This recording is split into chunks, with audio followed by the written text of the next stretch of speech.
Kashyap. Kashyap corporation নামের এক বিশাল কোম্পানির মালিক। উত্তরাধিকার সূত্রে এই বিশাল কোম্পানি তিনি পেয়েছিলেন। একজন প্রাপ্তবয়স্ক পুরুষের যা যা চাহিদা থাকে সেই সমস্ত সুখই তার কাছে ছিল, শুধুমাত্র একটা বাদে, তা হচ্ছে সন্তান সুখ। বিজয়ের স্ত্রী বন্দনা 8 মাস হলো প্রেগনেন্ট। কিছুদিনের মধ্যেই বিজয়ের ঘরে বাচ্চার কান্নার আওয়াজ আসতে চলেছিল। খবরটা আনন্দের হওয়া সত্ত্বেও বাড়ির সবাই খুব চিন্তায় পড়ে গিয়েছিল, কারণ এর আগে বন্দনা 2 বার প্রেগনেন্ট হয়েছিল। কিন্তু প্রত্যেকবার জন্ম নেওয়ার 7 দিন পরেই সন্তানদের মৃত্যু হয়। ব্যাপারটা বেশ চিন্তার ছিল, কিন্তু তার থেকেও বেশি চিন্তার ছিল যে বন্দনা ভাবত এই সব কিছু কোনো একটা অশুভ শক্তি ঘটাচ্ছে, যার নাম অবনী। এই শক্তিটা 7 দিন অন্তর আসে আর নবজাতক শিশুদের গলা টিপে মেরে ফেলে। বন্দনার এই কথাগুলোকে বিশ্বাস করা খুব মুশকিল ছিল। সবাই ভাবছিল বন্দনা মানসিকভাবে অসুস্থ। সে সব জায়গায় অবনীকেই দেখতে পাচ্ছিল। একদিন বিজয়কে দেখে সে বলে উঠল,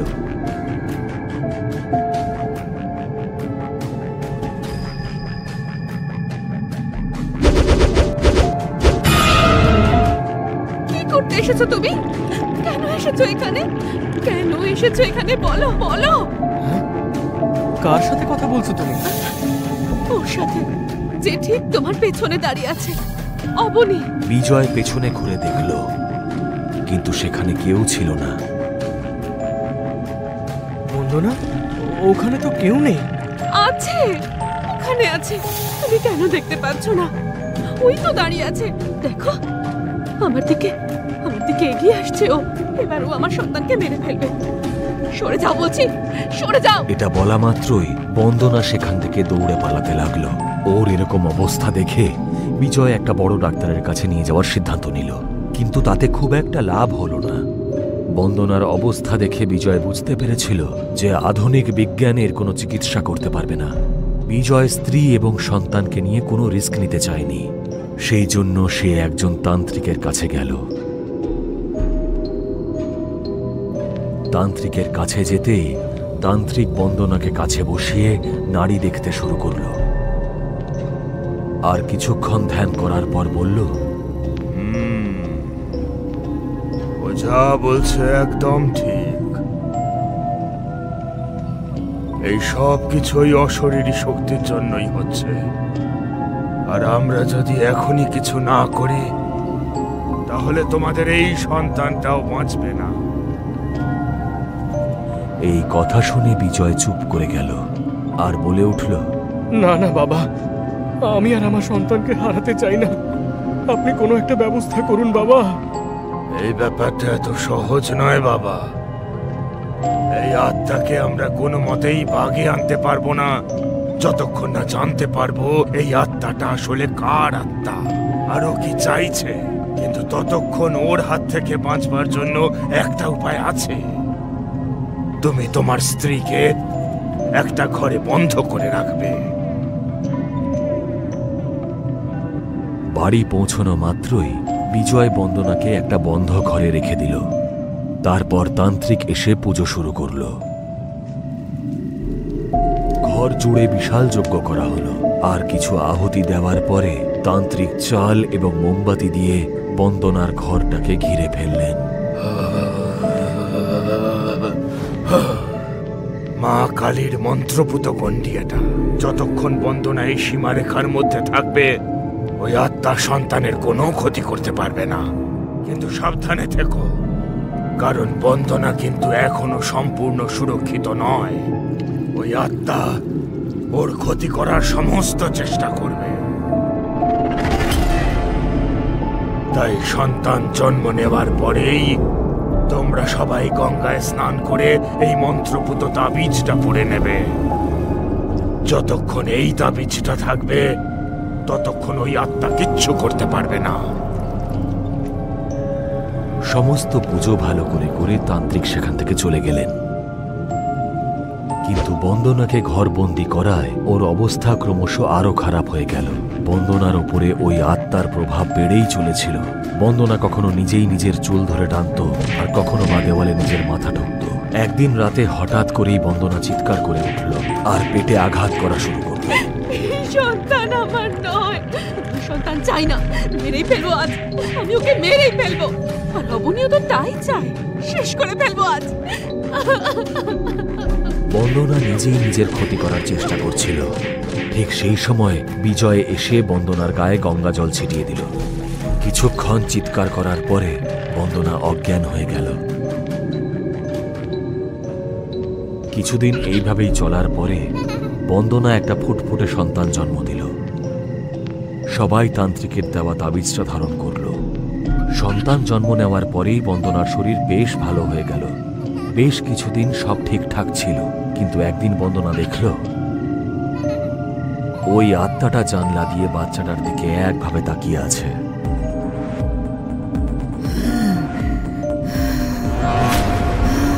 বন্দনা বেশ ভয় পেয়ে গেল। তবে ও জানতো যে ওর কাছে যতক্ষণ ওই তাবিজটা রয়েছে আর ও এই ঘরে বন্দি রয়েছে, ততক্ষণ সেই আত্মা কিচ্ছু করতে পারবে না। কিন্তু হঠাৎ করেই উপরের চলন্ত পাখাটা খুলে পড়ল এবং সঙ্গে সঙ্গে আত্মাটাও উধাও হয়ে গেল। এই দেখে বন্দনা বেশ ভয় পেয়ে গেল। ও কোনো কিছু বোঝার আগেই দরজায় ঠক ঠক আওয়াজ শুনতে পেল। গলাটা ছিল বিজয়ের। বন্দনা, বাঁচাও, আমাকে বাঁচাও, আমার তাবিজটা খুলে গেছে। আর এই আত্মা আমাকে মেরে ফেলবে, বাঁচাও। বিজয়ের আওয়াজ শোনা মাত্রই বন্দনা সেই তাবিজটা বিজয়কে দিতে দৌড়তে শুরু করল। কিন্তু দরজাটা খোলা মাত্রই বন্দনা দেখল তার সামনে সেই আত্মাটাই দাঁড়িয়ে রয়েছে, অবনী। ভয়তে বন্দনার হাত থেকে তাবিজটা পড়ে গেল। আর এত সবের মধ্যে তার খেয়ালই ছিল না যে কখন সেই ঘেরাটোপ সে পেরিয়ে গেছে। আর সেটা বেরোতেই আত্মাটা বন্দনার উপর ঝাঁপিয়ে পড়ল।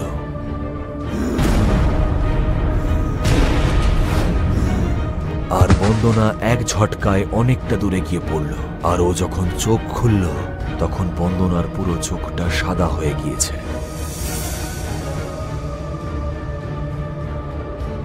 আত্মাটা বন্দনাকে গ্রাস করে নিয়েছিল। আমি ওকে মারতে পারবো না, কিন্তু তুমি তো ওকে মারতে পারবে। এবারে তুমি নিজেই তোমার সন্তানকে হত্যা করবে।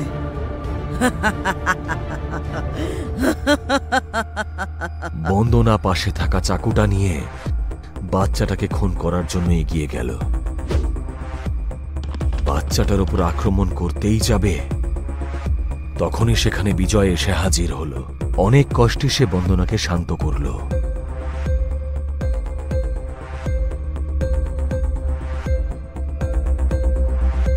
বন্দনা একটু শান্ত হতেই বাড়ির ডোরবেলটা বেজে উঠল।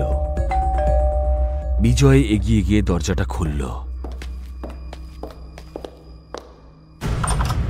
আর দেখল যে ভয়ঙ্কর অবস্থায় একটা বুড়ি দাঁড়িয়ে রয়েছে।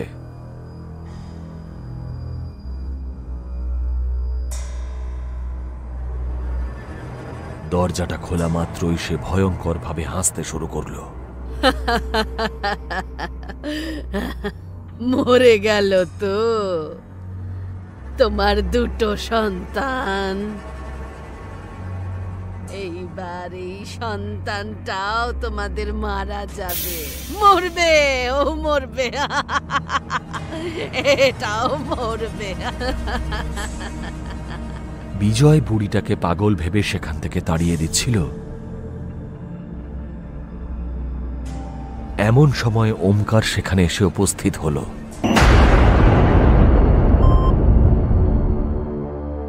ওই বুড়িটাকে দেখে ওমকারের প্রাণ ওষ্ঠাগত হল।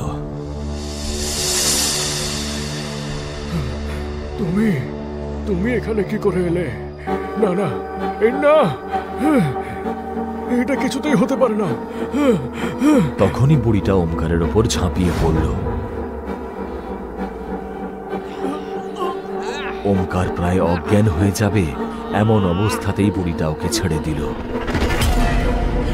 না না, তোকে আমি এত সহজে মরতে দেব না। তোকে তো আমি একটু একটু করে মারব।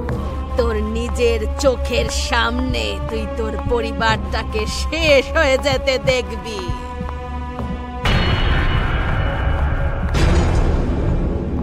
যন্ত্রণায় ছটফট করবি তুই, সব শেষ হয়ে যাবে।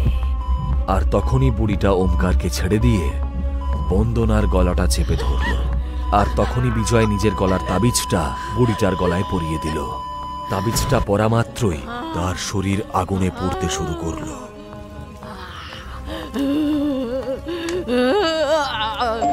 আমি আবার ফিরে আসবো, আমি আবার ফিরে আসবো তোদের শেষ করে দিতে। ওমকার, ওমকার কাশ্যপ, তোর মৃত্যু আমার হাতেই হবে। চিৎকার করতে করতে বুড়িটা সেখান থেকে উধাও হয়ে যায়। সবার মনে একটাই প্রশ্ন আসে যে বুড়িটা আসলে কে, আর ওমকারকে চিনল কিভাবে। বিজয় জিজ্ঞেস করতেই ওমকার বলা শুরু করলো। বেশ কিছু বছর আগের কথা এটা। তখন কাশ্যপ কর্পোরেশনের নাম ছিল আহুজা কর্পোরেশন।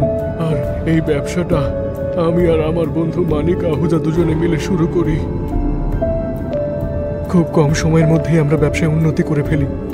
সবকিছু ঠিকঠাকই চলছিল, কিন্তু ধীরে ধীরে আমার পয়সার চাহিদা বেড়ে গেল। সেই জন্য আমি আমার বন্ধুর বিরুদ্ধে ষড়যন্ত্র করতে থাকি। আমি ওর ছেলেকে নিজের হাতে খুন করি, যাতে ওর কোনো উত্তরাধিকারী না থাকে। আমি ওর সন্তানকে ওর জন্মের 7 দিনের মধ্যেই খুন করি। সেই জন্যই হয়তো জন্মের 7 দিনের মাথায় তোমাদের বাচ্চার মৃত্যু ঘটছে। আর তারপর একদিন আমি সময় সুযোগ বুঝে মানিক আর ওর স্ত্রীকে খুন করি। তারপর অ্যাক্সিডেন্ট বলে চালিয়ে দিই, যাতে কেসের দায় আমার উপর না আসে। কি বললেন? আপনি শুধুমাত্র টাকার জন্য আপনার বন্ধু আর তার গোটা পরিবারটাকে মেরে ফেলেছিলেন? ভুল হয়ে গেছে রে মা, আমার খুব ভুল হয়েছে। আর আমি তো তোমাদের ভালোর জন্য এই কাজটা করেছি, কিন্তু আমি বুঝতে পারিনি যে সেই কাজের ফল আমাকে এইভাবে পেতে হবে। যে বুড়িটা এসেছিল সে আর অন্য কেউ নয়, মালিকের স্ত্রী অবনী। ও আবার ফিরে এসেছে। ও আমাদের সবাইকে মেরে ফেলবে বাবু। কিন্তু না, আমি এটা হতে দেব না। আমি এক্ষুনি গিয়ে তান্ত্রিককে খবর দিচ্ছি। উনি ঠিক আমাদের বাঁচিয়ে দেবেন। হ্যাঁ, ঠিক বাঁচিয়ে দেবেন উনি। ওমকার বিড়বিড় করতে করতে গাড়ি নিয়ে বেরিয়ে পড়ল।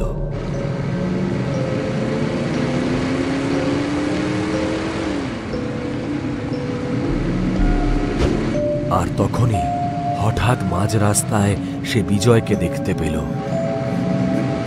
আর বিজয়কে বাঁচাতে ওমকার গাড়িটার অ্যাক্সিডেন্ট করিয়ে দিল। ওমকার ভীষণ খারাপভাবে আহত হল।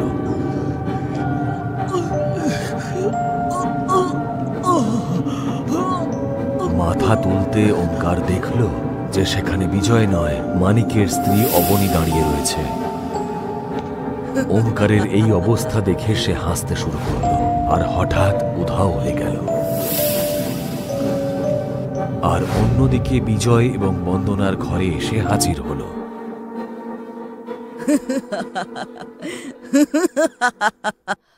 অবনীকে ঘরে ঢুকতে দেখে তারা দুজনে ভীষণ ভয় পেয়ে গেল। অবনী এসে বাচ্চাটাকে কোলে তুলে নিল আর খুন করতে চাইল।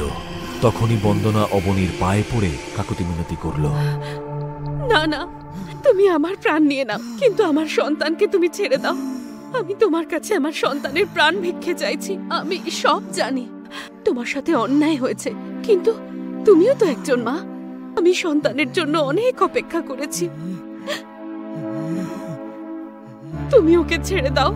আমি জানি বাবা তোমাদের সাথে যা করেছেন তা কোনোদিনও ক্ষমা করা যায় না, কিন্তু ওনার পাপের সমস্ত শাস্তি আমি মাথা পেতে নিচ্ছি। শুধু তুমি আমার পরিবার আর আমার সন্তানকে তুমি ছেড়ে দাও। বন্দনার কথা শুনে অবনী শান্ত হয়ে গেল আর ওদের দুজনকে ছেড়ে দিয়ে চিরদিনের মতন চলে গেল।